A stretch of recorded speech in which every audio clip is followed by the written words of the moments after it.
Blog Talk Radio. Boa noite, meus amigos. Estamos de volta. Eu queria, antes de tudo, responder aqui um e-mail que eu recebi do Davi Reis de Oliveira. É um cidadão angolano, mora em Portugal.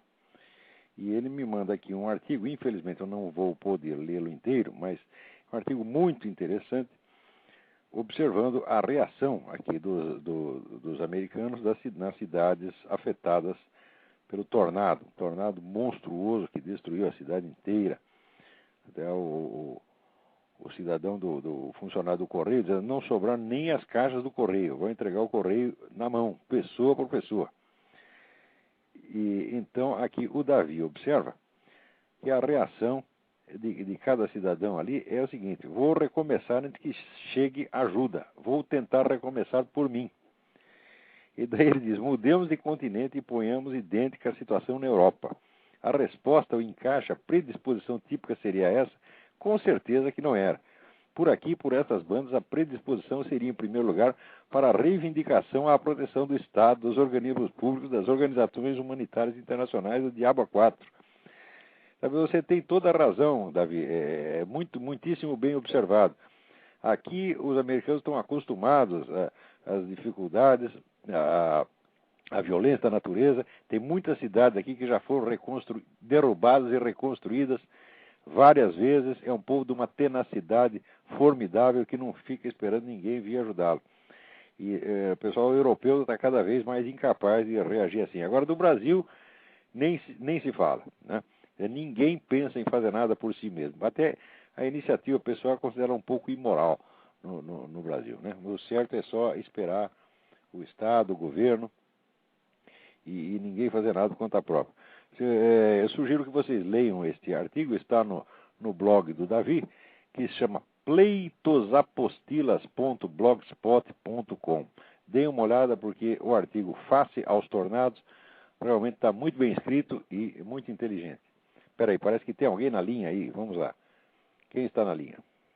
Maurício Andrade, de Belo Horizonte. Ô Maurício, tudo bem? Estou acabando de ver seu apelo aqui no seu site e estou impressionado. Parabéns, viu, Olavo? Você está fazendo uma coisa que não existe no Brasil. Muito obrigado. Não existe. Nós precisamos de ter forças aí conservadoras organizadas, tá? Para pelo menos colocar... Temos que acabar com o monopólio da esquerda, não pode ser só eles, né? Com certeza. Nós não queremos varrê-los do mapa, mas nós só queremos ter um lugarzinho para nós também. Vou te dar uma ajuda aí nesse apelo que você fez. Muito obrigado. Pergunta é simples, que eu não quero tomar muito seu tempo, porque você tem muito a falar e acrescentar. Aqui há muito o que fazer. Eu acho fundamental a gente lutar para mudar a política norte-americana com relação à América Latina, que é muito responsável pelo que está acontecendo aí, desde o tempo do Jimmy Carter, né?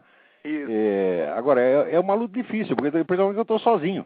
O outro lado tem... Não está não, pode ficar tranquilo que você não está não. Agora, minha pergunta é simples, eu queria saber se isso que você está começando a fazer e está fazendo bem, tem alguma semelhança com o que de certa forma aconteceu nos Estados Unidos quando surgiu a rede Fox News.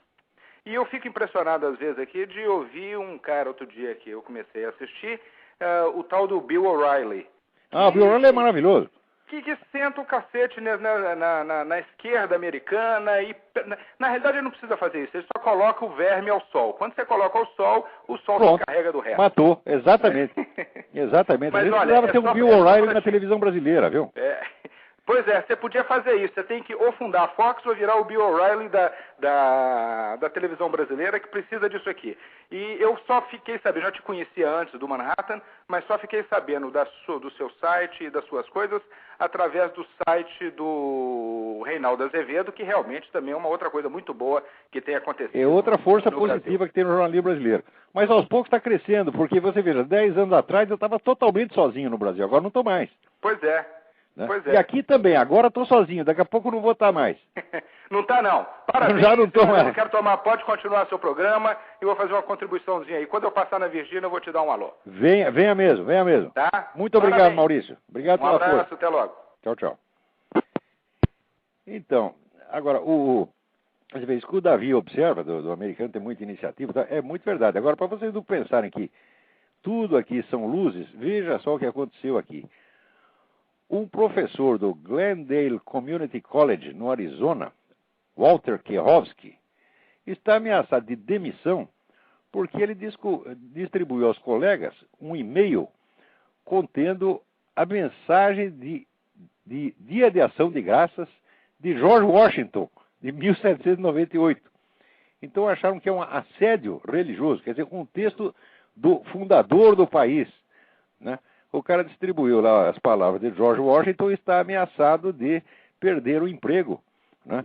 Porque daí se move contra ele todo esse pessoal politicamente correto, que não perdoa nada, que são sempre fanáticos, eles estão sempre no ataque, sempre.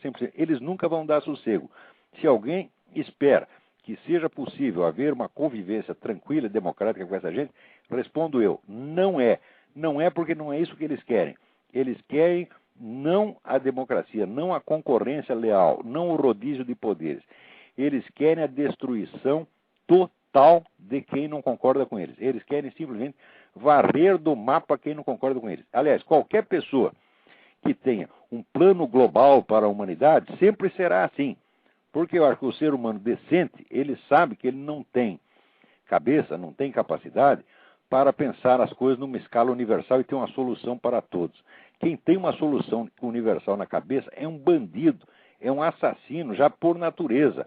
É uma pessoa perigosa. Ora, o mundo seria muito melhor se não tivesse tanta gente tentando melhorá-lo. O que a gente tem que fazer é melhorar nós próprios, melhorar o nosso círculo de ação pessoal e agir dentro daquilo que a gente tem conhecimento e que a gente tem efetivo domínio.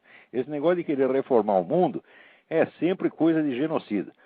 Então, com essa gente não é possível a convivência democrática. Então, já que eles querem nos destruir, bom, nossa resposta não pode ser querer destruí-los. Nós não vamos sair aí fuzilando pessoas que nem eles gostam de fazer, que nem vivem fazendo em Cuba, né? Mas nós podemos desmoralizá-los. Devemos desmoralizá-los a tal ponto que eles tenham vergonha de sair na rua. Se a gente contar tudo que tem para contar desses caras, tá certo? Ninguém vai nem querer olhar para eles. Olha aqui, eu vou dar aqui um exemplo. O meu amigo Luiz Afonso colocou no site dele, Contra a Maré Vermelha, que é um blog, againstred.blogspot.com, tá certo? Ele colocou lá um link para um vídeo que está no YouTube, em que um desertor da KGB, em 1984, explica que a ideia popular de que a KGB é um órgão de espionagem é muito errada. Ele diz que a quase totalidade das atividades da KGB é uma atividade de subversão ideológica, quer dizer, de penetração profunda nos meios de comunicação do país adversário, nos meios de comunicação, na mídia do país adversário, mídia, cinema, show business, etc., tudo, tá certo? E criavam uma política de desmoralização do país. E dizia ele, em 1984, que àquela altura o trabalho já estava praticamente realizado. Isso quer dizer que pelo menos metade da opinião pública americana, as convicções que essa gente tem são exatamente as que a KGB tinha começado a inocular aqui desde 1950. Dizia ele, então, que já era mais de 3 décadas desse trabalho, tá certo? Sobretudo através, vamos dizer, do show business e também da mídia. A opinião média do New York Times hoje é a opinião da KGB. E vocês não pensem que, com o suposto fim da União Soviética, a KGB parou de agir.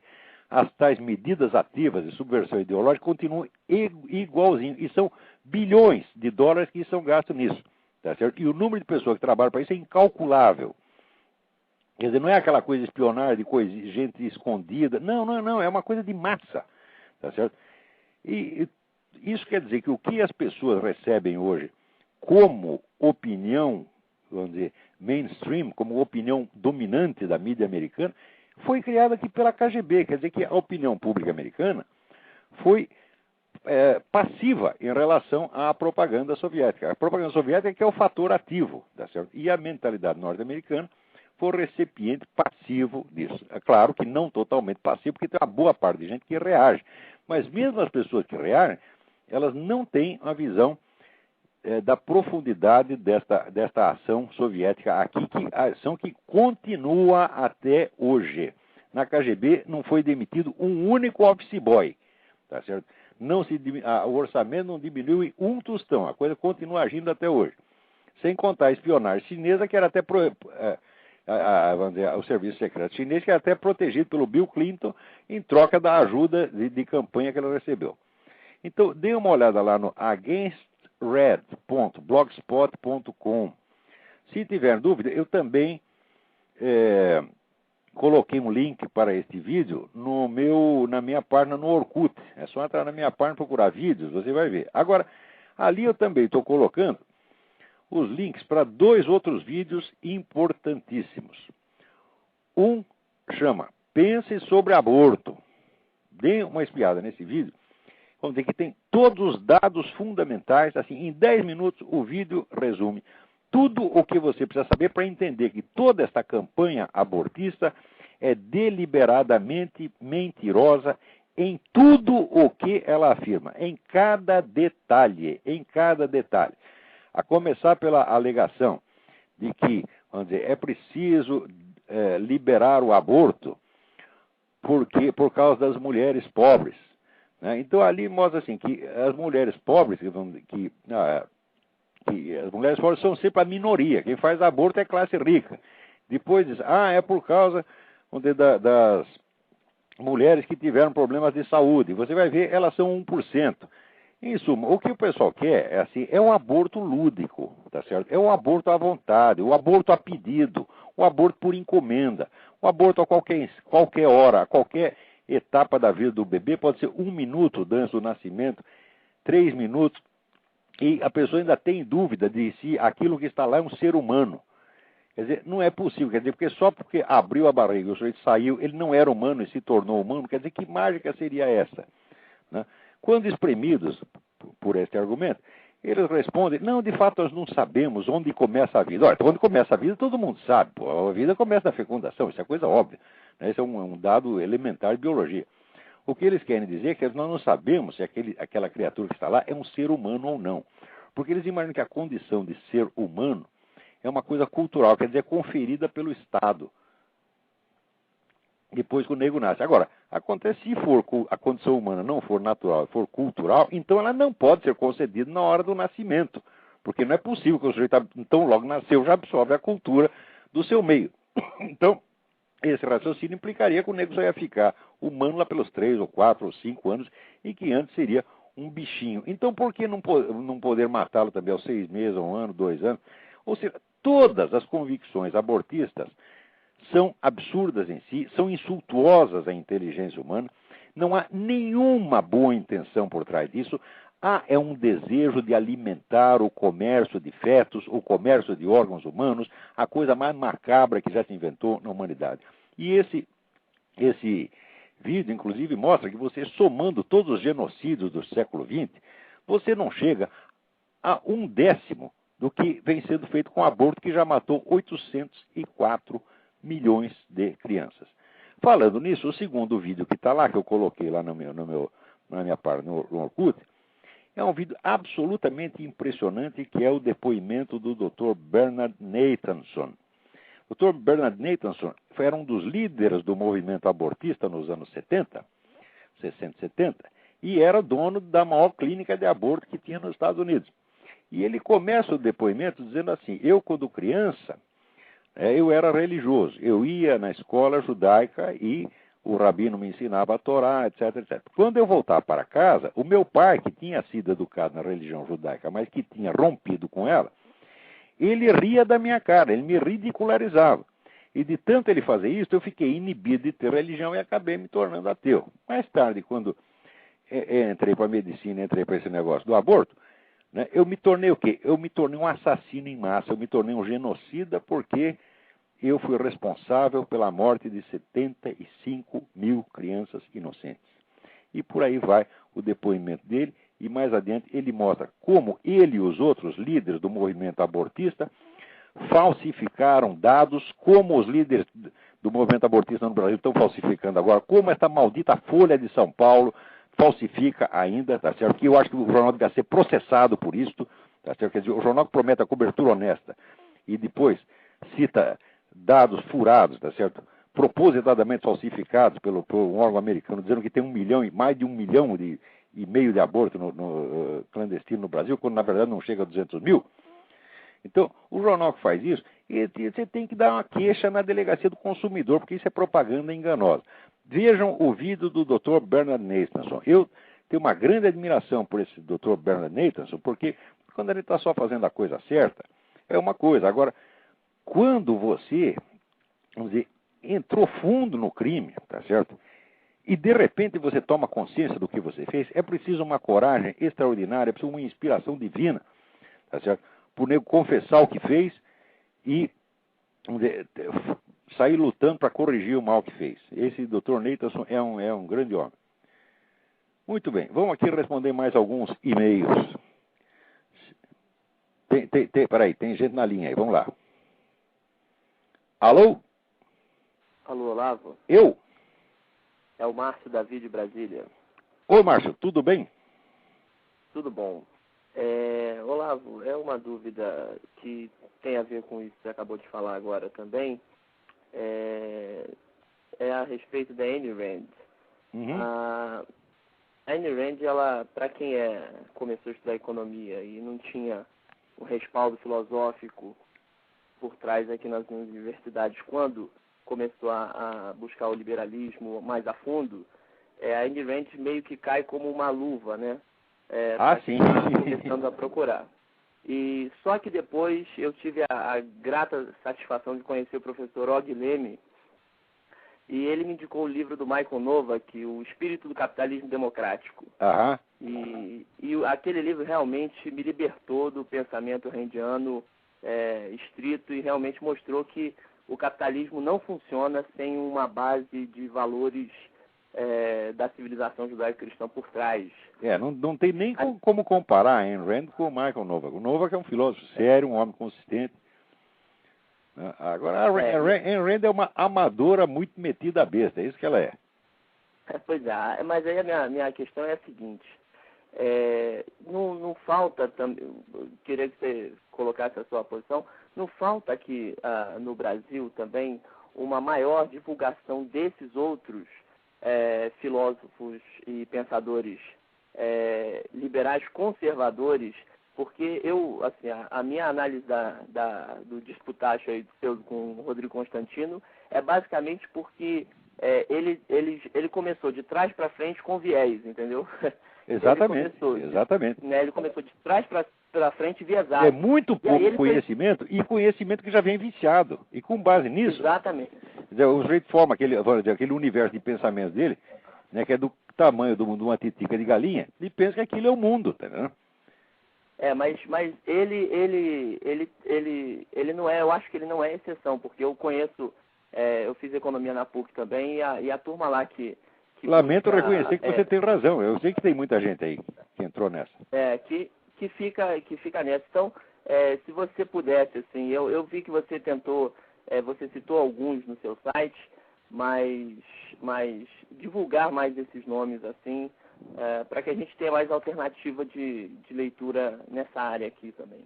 Muito bem. Agora, já que você falou na Ayn Rand, existe um ponto que é fundamental as pessoas entenderem. Quando ela propõe essa ética do egoísmo, é preciso ver que o egoísmo e altruísmo não são conceitos morais, tá certo? Nenhuma ação humana, tá certo? Ela pode ser, vamos dizer, delimitada em totalmente egoísta ou totalmente altruísta. Quer dizer, são uns conceitos puramente relativos e operacionais. Você não pode fazer uma ética baseada nisto.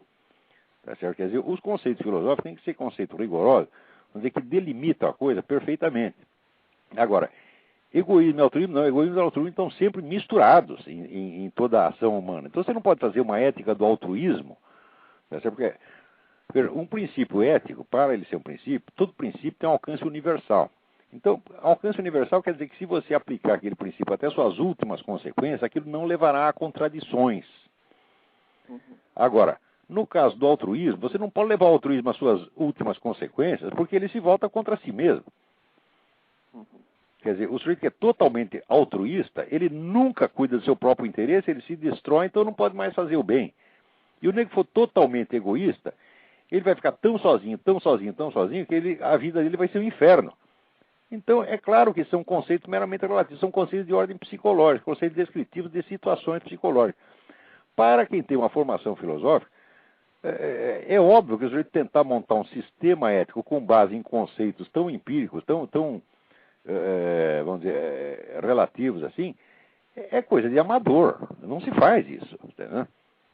E até no caso do Rodrigo, o que eu estranho é o seguinte, porque como economista que estudou um pouquinho de história de pensamento, econômico, pelo menos, o próprio Adam Smith, ao mesmo tempo que escreve A Riqueza das Nações, escreve a Teoria dos Sentimentos Morais.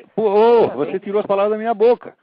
E eu acho que até hoje não tem uma tradução da Teoria dos Sentimentos Morais no Brasil.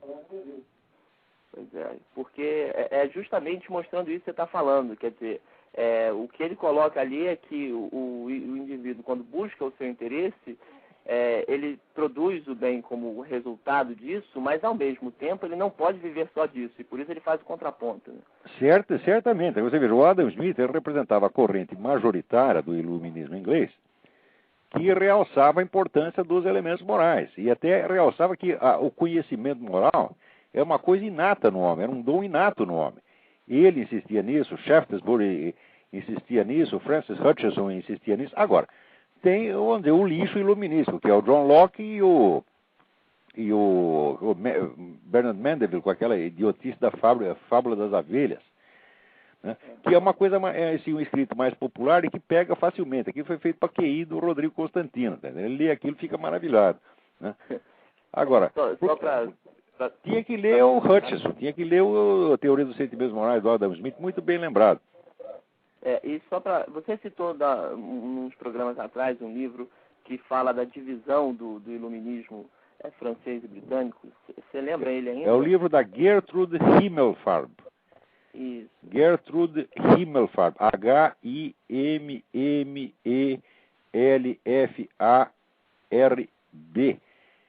Ela era esposa do Irving Kristol, que foi um dos grandes teóricos do conservadorismo aqui nos Estados Unidos. Uhum. E ela escreveu uma série de livros muito, muito importantes. Agora, tem outros autores dessa área que, por exemplo, o Russell Kirk, ninguém pode deixar de ler o Russell Kirk. O Russell Kirk é um pensador sublime. Se você quer ter ideia do que é a elevação moral que está dentro da ideia da democracia capitalista, o Russell Kirk é, como pessoa e como autor, uma espécie de encarnação disso. Porque é um escritor de uma nobreza, de uma elevação de sentimento que dá gosto você ver. Agora, eu acho que não tem nenhum livro do Russell Kirk traduzido no Brasil, e naquela porcaria daquele dicionário crítico do pensamento da direita, feito pelo seu Emir Sader e outros bocó de mola que nem ele, não é citado nenhuma vez. Quer dizer, como você pode falar de pensamento de direita e não conhecer o Russell Kirk? É o fim da picada.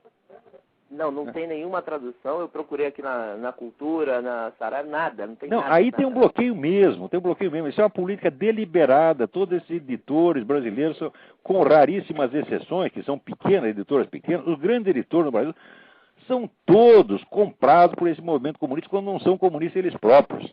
Tá certo? E todos têm vergonhas.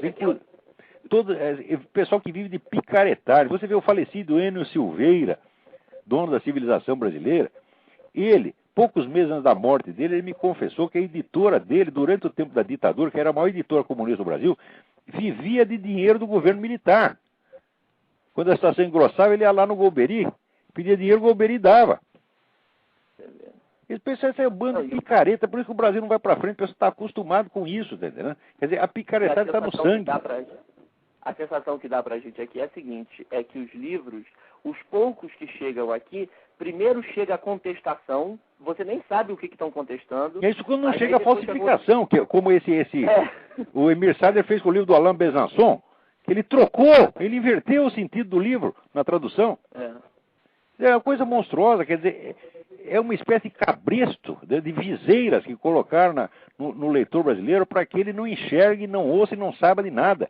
Isso é uma tirania ideológica que não é de hoje. No tempo da ditadura, a esquerda já exercia essa ditadura. No tempo da ditadura militar, a esquerda já tinha esse domínio completo, vamos dizer, dos meios de formação da opinião pública, e o governo não ousou mexer nisso aí. É uma coisa incrível. Quer dizer, os militares também ficaram lá 20 anos, tiveram mais poder do que ninguém e não quiseram mexer na hegemonia cultural da esquerda. Quer dizer, que omissão mais É por causa disso que nós estamos nessa situação de merda hoje. Mas eles são a minoria eternamente perseguida e não vai... Não, eles quando estão no governo, eles ainda são minoria perseguida. Mas é que nem a Benedita da Silva, que era governador do estado, ainda se considerava pobre e oprimida. Né? Olavo, obrigado aí por tudo, parabéns. Obrigado eu pelo apoio. Volto sempre. Abração.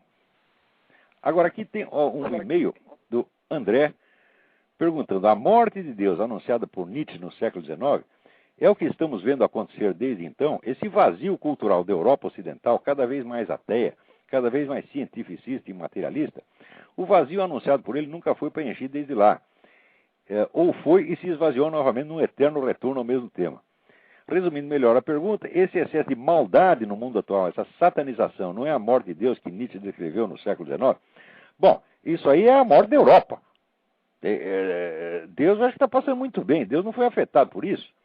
Quer dizer, para quem entende o que é, vamos dizer, vagamente a ideia de Deus, né, sabe que você dizer que Deus morreu é cuspir para cima.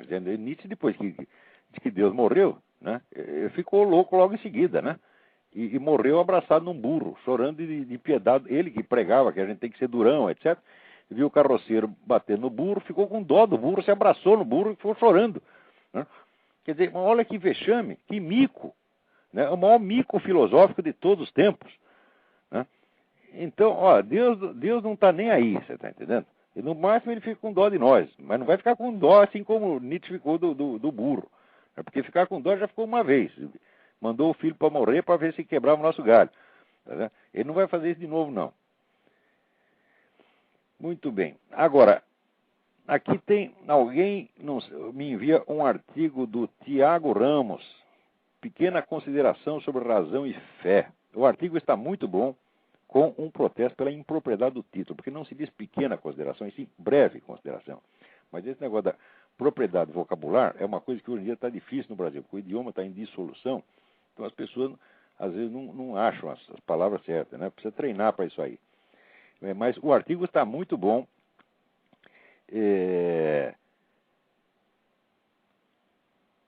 Esse é um artigo sobre a Bíblia, quer dizer, o que é exatamente a Bíblia, e ele, usando aqui ideias que ele teve do Donoso Cortés, Juan Donoso Cortés, que foi um grande escritor conservador espanhol, e do Eric Voegelin,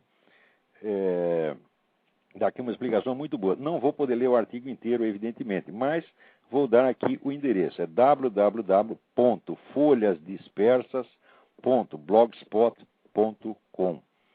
Tiago Ramos. Muito bem, Tiago. Vamos ver o que tem mais aqui. Agora, aqui, o Lopes. Lopes me escreve aqui uma carta muito inteligente, com muitas citações interessantes.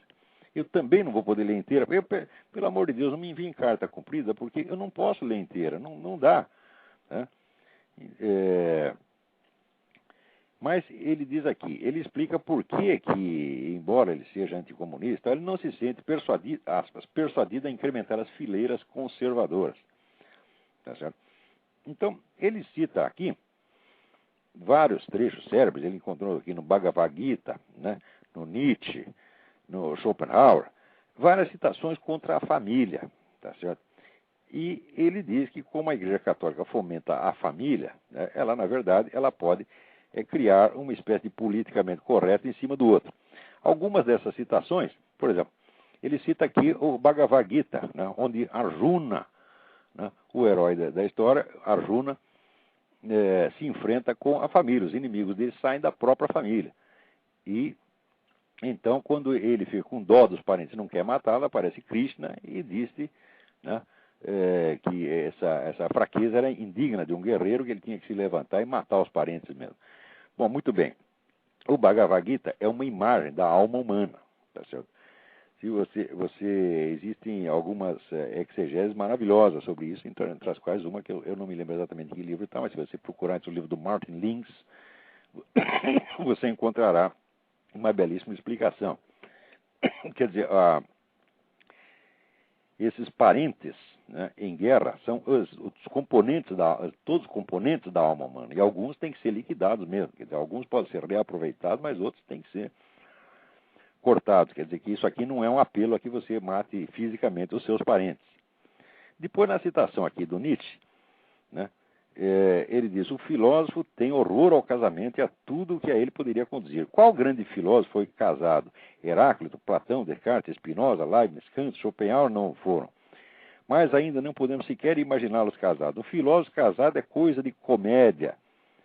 Né? E aí vai. Bom, aqui, espera um pouquinho. Filósofo casado foi Aristóteles. O maior dos filósofos foi casado. Ainda pior, casou 2 vezes, porque ficou viúvo e uma vez só não bastou. Casou de novo. E se você vê, vamos dizer, o testamento que Aristóteles deixou, né, dividindo os seus bens entre seus parentes, seus amigos, os seus protegidos, etc., etc., você vê o profundo carinho que esse homem tinha, né, pela sua família, até pelos seus escravos, quem ele tratava como amigos e a quem ele libertou, legou propriedade para eles. Então, eu digo, olha, o maior dos filósofos foi casado, e se os outros não foram, quer saber? Fodam-se, eles não sabem o que estão perdendo. Família é muito bom, é muito bom. Dá trabalho e custa dinheiro. Aqui nos Estados Unidos tem um ditado: não constitua família se você não tem dinheiro para pagar as fraldas. Tá certo? Então, mas se você tem algum dinheiro para pagar as fraldas, então constitua a família assim. Desse exemplo que Nietzsche cita, por exemplo, Kant e Leibniz, tá certo? Não se casaram por motivo de saúde. Eles não tinham saúde suficiente, né, para ter que sustentar uma família e ficar lá transando com a mulher. E o Kant, na primeira transada, ele ia morrer. Entendeu? E Leibniz também estava muito mal das pernas, então mal dava para ele estudar. Né? Agora, se além de todo o trabalho científico e também diplomático que Leibniz fez, ele fosse casar, ele teria morrido. Né? Spinoza não casou porque Spinoza não gostava de ninguém. Tá certo? E Descartes porque ele comia empregadinhas. Né? E Schopenhauer também. Schopenhauer comeu quantas empregadinhas pôde e as tratou muito mal porque era um machista sem vergonha que não tinha o menor respeito pelas mulheres que o serviam. Quer dizer, e o Nietzsche o que era? O Nietzsche era um solitário, tá certo? Que não se ele dizia o seguinte: quando se aproximar das mulheres, leve um chicote. Ele não se aproximaria delas nem com um tanque de guerra. Por quê? Porque era um homem tímido, era um cagão. Você está entendendo? Então ficava lá trancado num quarto de pensão miserável, tocando punheta e pensando besteira. Você está entendendo? Esta é que é a realidade. Então essas pessoas são imaturas. Tá certo? Eu, quando quero aprender filosofia, eu vou procurar um homem adulto, quer dizer, um homem adulto que nem Aristóteles, tá certo? Que sabe o que está falando, tem experiência da vida, tá entendendo? Os outros, perto de Aristóteles, são tudo crianças, tá certo? Com exceção de Platão, que foi, vamos dizer, o mestre dele. Né? Existe algum motivo vago para crer que Platão era um homossexual. Então, não ia casar mesmo, porra. Assim, né? E se casasse, não ia ter família, porque ainda não existiam esses milagres da técnica que esse pessoal hoje quer fazer. Né? Então, e ele cita aqui o Schopenhauer, né, dizendo que... Como é que é o negócio? Ele cita o Huberto Roden, que todo ter nos escraviza, somente o ser nos liberta. Então, por isso não devemos ter família. Mas você mesmo, Lopes, você responde a isso com a citação que você coloca do Schopenhauer uma linha acima. Diz que mulher e filhos não estão não se contam entre os bens que uma pessoa possui, porque ele é muito mais posse da família. Eu, que tenho esse montão de filhos, eu sei, você é posse da família, você serve a eles. Agora, você tem razão quando você diz que a família limita a liberdade pessoal.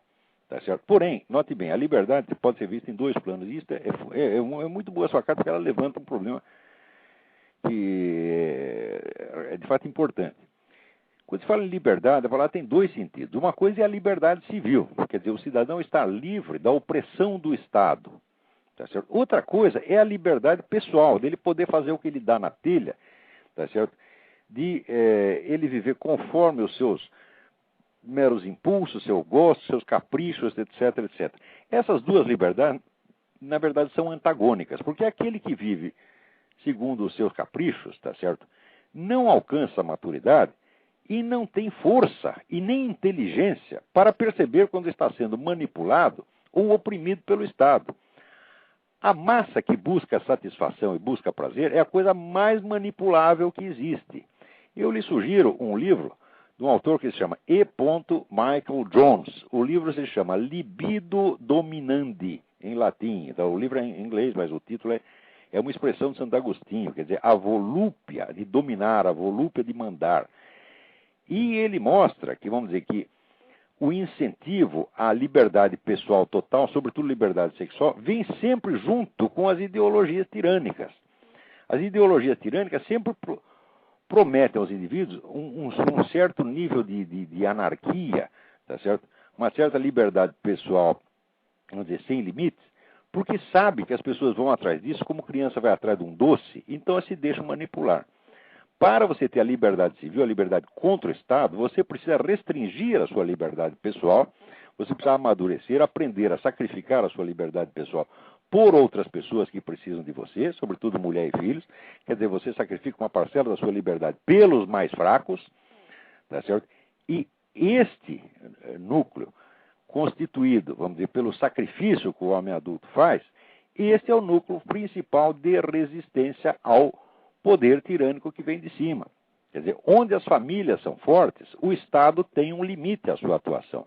Onde as famílias se dissolvem, todo mundo vira uma massa anônima, vira todo mundo criancinha, cada um atrás dos seus prazeres, dos seus brinquedinhos, dos seus gostos, o Estado manda em todos uniformemente, porque você atomiza, você dissolve as autoridades intermediárias, a começar pela autoridade paterna, tá certo? Você dissolve as autoridades, você dissolve a escala de autoridade que existe na sociedade e só fica 2 degraus na escala, fica o de cima e o de baixo. Quer dizer, quem não está em cima está embaixo. Isso é a definição do totalitarismo. Então, é claro que a família limita a liberdade pessoal, mas ela é o grande instrumento de defesa da liberdade civil. Então, vamos lá, vamos ver o que mais temos aqui. Ah, olha aqui. Alguém aqui me mandou essa notícia de que o Vaticano propõe um acordo anti-aborto. Está negociando com o governo brasileiro um acordo. Eu não sei o que o Vaticano está oferecendo em troca disso, mas nesse acordo o Brasil renunciaria a legalizar o aborto e, vamos dizer, pararia as exceções da legislação de aborto onde elas já estão. Note bem que essas exceções atualmente são que o Estado brasileiro admite o aborto em caso de estupro ou estado de risco iminente de vida para a mulher. Quer dizer, que são dois argumentos que os camaradas vivem usando a favor da descriminalização e que são perfeitamente inúteis porque são coisas que já têm. Então, a pretexto de proteger as mulheres que são estupradas ou que estão em risco, eles querem liberar o aborto para todas as outras que não estão em risco, que não foram estupradas coisíssima nenhuma, e que simplesmente querem sair dando para todo mundo, tá certo?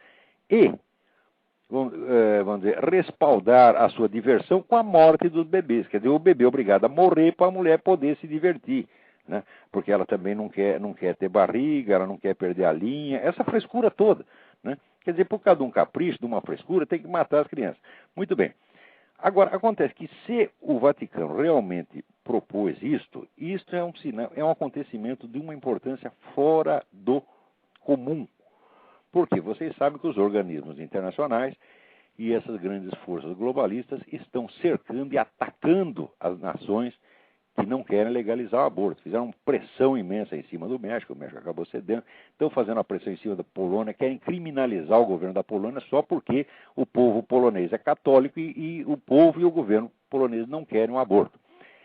Então, a Polônia é um centro de resistência contra esta tirania globalista que quer uniformizar as leis no mundo inteiro.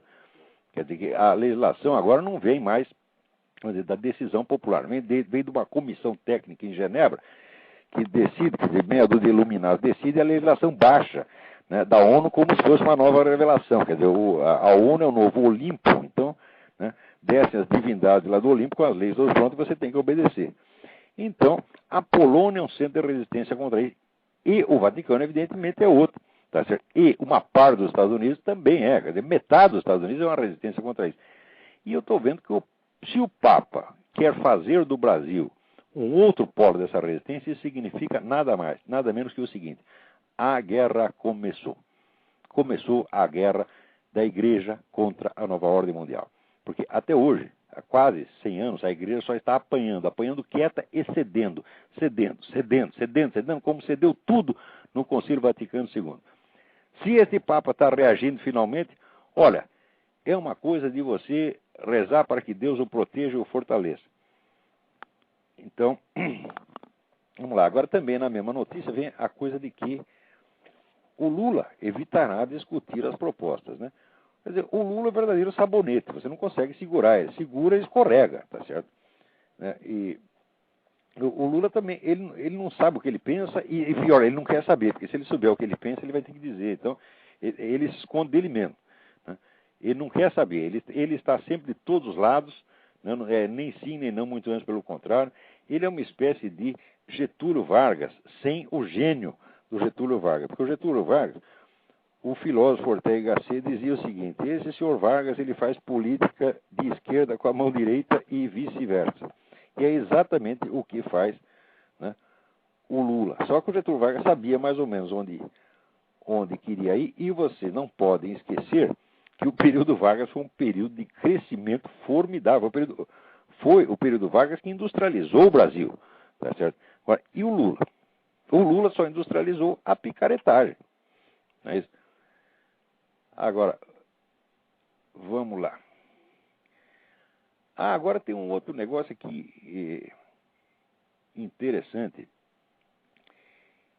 que o deputado federal Luiz Bassuma, que é da Frente Parlamentar contra o Aborto, né, ele está realmente se opondo, vamos dizer, enfrentando bravamente a pressão majoritária do seu partido, porque eles são loucos por aborto, eles adoram esse negócio de aborto.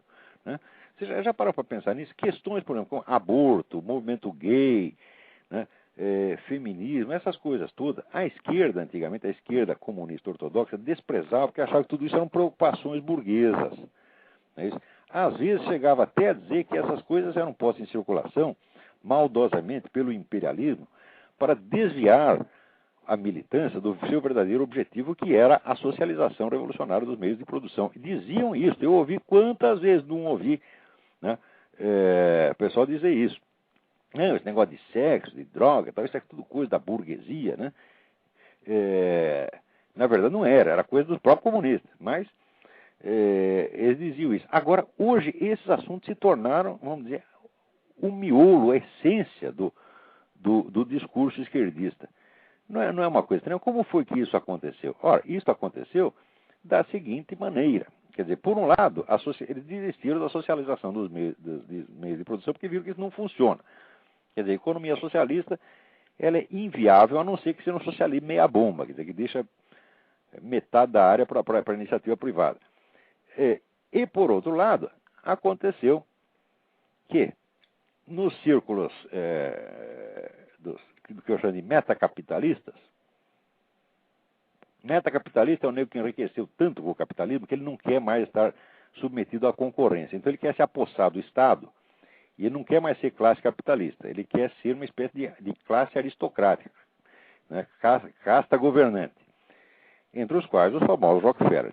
Alguns dos Rockefeller eram maníacos por esse negócio de controle da natalidade. Inventaram esse plano de controle da natalidade porque eles achavam que o terceiro mundo não ia aguentar, né? Se continuasse nascendo gente no terceiro mundo, ia todo mundo morrer de fome. Então precisava fazer uma campanha para nascer menos crianças no terceiro mundo. Fizeram a campanha no mundo inteiro, o resultado diminuiu barbaramente a natalidade, mas não no terceiro mundo. Diminuiu na Europa, bastante, muito na Europa e um pouquinho nos Estados Unidos. O terceiro mundo continua a se multiplicar cada vez mais. Quer dizer, a campanha deu tudo errado, tudo exatamente ao contrário, e esses cretinos ainda acham que sabem o que estão fazendo. Daí, para continuar com essa ideia de controle da natalidade, o que fizeram? Fizeram um acordo com a esquerda latino-americana. Olha, vocês lutem pelo aborto e pelo movimento, pelo casamento gay e tal, e nós ajudamos vocês. Desde então tem chovido dinheiro desse pessoal globalista para a esquerda latino-americana que não tem limite mesmo. Se vocês viram, Jorge Soros, o que ele despeja em tudo quanto é campanha mentirosa, contra os Estados Unidos, contra George Bush, É um negócio fantástico, fantástico. E a favor da descriminalização das drogas, a favor do aborto, etc, etc. Quer dizer, são rios de dinheiro que chovem. E, ao mesmo tempo, isso apela, então, primeiro para o desejo de dinheiro, né? O famoso désir d'argent, que é, no fundo, é a emoção mais profunda desse pessoal esquerdista, né? E apela também, vamos dizer, para o ódio anticristão, o ódio contra a civilização ocidental que eles sempre tiveram. Quer dizer, eles deixam de se interessar tanto por aquela proposta econômica socialista que é idiota e dão vazão à verdadeira motivação do movimento revolucionário, motivação que é anterior, inclusive, ao marxismo, que é o ódio ao cristianismo, o ódio à civilização ocidental. Então aí juntou a fome com a vontade de comer. Juntou esse negócio, essa mania demográfica desses ricaços, com este anticristianismo visceral e fanático desta gente. E também tem um apelo, esse negócio do aborto, quer dizer, você matar milhões de fetos, tem um certo apoio, vamos dizer, ritualístico satanista. Tem gente que gosta disso. Quer dizer, ouve falar disso, o conceito começa a babar. Nós vamos matar milhões de fetos. Vocês acham uma delícia isso aí, né? Quer dizer que isso tem um sentido ritualístico, mas é evidente que tem. Isso tem uma espécie de operação mágica. Você não se pode matar milhões de crianças sem que isso tenha um efeito espiritual, psicológico sobre a humanidade, pô. E os caras gostam disso por quê? Porque eles querem entrar fundo na experiência do mal, na experiência da negação. Quer dizer, leiam o livro do Albert Camus, L'Homme Révolté, O Homem Revoltado, que é uma fenomenologia, vamos dizer, do espírito revolucionário, do espírito de revolta. Tá certo? E vocês vão ver que, no fundo, toda revolta, como diz ele, é revolta metafísica, é revolta contra Deus, é revolta contra a ordem do cosmos e é revolta contra a realidade. É amor à destruição enquanto tal. Então, ora, se você já tem no fundo aquele amor à destruição, aquele ímpeto sadístico, né? E ainda chega o Rockefeller enchendo você de dinheiro para você trabalhar por isso, ora, pô, é um tesão, né? Eles não resistem. Então é por isso que eles adoram esse negócio de aborto, eles ficam com tanta raiva quando alguém os desmente. A motivação deles é totalmente irracional, maligna, não é digna de respeito. Agora, acontece que este deputado está aí bravamente enfrentando pressões de gente que quer até expulsá-lo do partido. E aqui tem um artigo que saiu no Correio Brasiliense dizendo que ele é contra porque ele é espírita. Não é isso? Então, ele, como espírita, absorve a parte da doutrina cristã, então ele é contra o aborto por causa disso. Agora, se eu fosse espírita, também seria contra o aborto. Por quê? Porque o nego é abortado, ele reencarna petista. Tá entendendo? E isso é o pior de tudo, né? Ou seja, ficar com tanta raiva de ter sido abortado, que ele diz, vou voltar e vou entrar no PT. Tá certo? Então, muito bem. Parabéns aí ao deputado Luiz Bassuma. Coragem, desculpa a brincadeira. Coragem, vai em frente. Vamos lá. Que mais temos aqui? Vocês viram esse negócio da França? Quer dizer, o pessoal realmente não gostou do resultado da eleição. E esquerdista é assim. Eles dizem, nós queremos a democracia, nós queremos o voto popular, etc. Nós temos o voto popular, eles perdem e saem quebrando tudo. Quer dizer, a eleição, mas não é eleição. É eleição, mas só eles podem ganhar. Você votou no outro, não pode. É eleição, mas não pode, só pode votar num lado. E sempre foi assim, e sempre será assim. Quando é que vocês vão entender que esquerdista é maluco mesmo. O esquerdista tem um parafuso a menos, e é gente perigosa. Esquerdista não é normal, meu Deus do céu. Se esquerdista fosse normal, teria existido esquerdista ao longo de toda a história. E o esquerdismo não existia esquerdismo, quer dizer, veja, milhões de pessoas, cada uma delas achando que tem a solução dos problemas do mundo na cabeça e que tem que matar quem não concorda, isto nunca existiu na história humana em civilização alguma. E isso foi uma coisa que foi aparecendo lentamente na Europa, primeiro com grupos minoritários, grupos heréticos dentro da igreja, foram rompendo com a igreja, inventando o cristianismo deles, o cristianismo no qual eles mesmo eram o Cristo, né, o Cristo que vinha, punir os maus e premiar os bons, cada um deles se achava habilitado a isso, mas no começo eram grupos pequenos. Aos poucos isso foi alastrando, e foi a partir do século XVIII que isso virou um movimento de massas, quer dizer, eram seitas ou gnósticas ou outro tipo de heresias que se tornaram um movimento de massa. E é um fenômeno exclusivamente moderno. Então é uma coisa anormal, porque aquilo que é normal no ser humano existiu desde sempre. Nós somos iguais, tá certo? Aos homens de todas as épocas e de todos os lugares.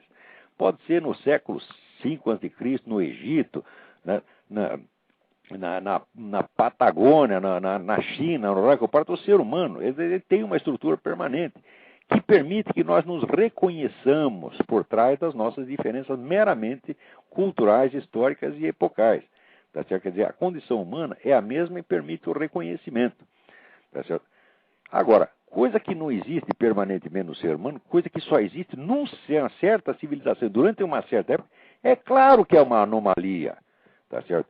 Então, esquerdismo é uma doença espiritual. E olha, eu estou cada vez mais achando que não é só uma doença espiritual, estou achando que é uma doença psicológica no sentido clínico, no sentido clínico da coisa. Já existem alguns estudos que estão cada vez mais me levando a essa conclusão. Eu tenho lido umas coisas, depois num programa futuro vamos comentar isso aí. Muito bem. Agora, o meu amigo Carlos Granier, jornalista venezuelano, ele escreve aqui um artigo sobre o projeto do etanol, que diz que o acordo, né, para a produção do etanol resultou num desastre diplomático para a dupla Castro-Chaves e numa das tragicomédias mais assombrosas da história regional, nas quais a dupla perdeu frente à coalizão de países que têm interesse em desenvolver essa opção energética. Bom, é verdade. Quer dizer que, economicamente, isso foi, vamos dizer, um prejuízo para o Chaves. Foi, não, vai ser. Não é isso? Mas eu não creio, até aí está certo, mas talvez o Granier esteja sendo um pouco otimista demais ao acreditar que isso é realmente uma ruptura dentro da esquerda latino-americana, né? Apesar do discurso do Fidel Castro, discurso que não faz sentido, porque ele diz, não, nós temos que plantar alimentos e não combustível, né? Isso aí é o fim da picada, porque produzindo etanol, o pessoal vai ganhar muito mais dinheiro, tá certo? Vai poder comprar muito mais alimento, e ela vai poder produzir também muito mais alimento. E, aliás, o próprio Fidel Castro sabe disso, porque antes eles mesmos eram entusiastas desse negócio do etanol, agora de repente mudaram de ideia, eles são dois palhaços mesmo. Mas eu não creio que isso seja uma ruptura profunda e efetiva na esquerda latino-americana. Por quê? Porque eles têm planos estratégicos comuns desenvolvidos ao longo de 50 anos. E essa questão do etanol é um interesse nacional brasileiro. Isso é bom para o Brasil, tá certo?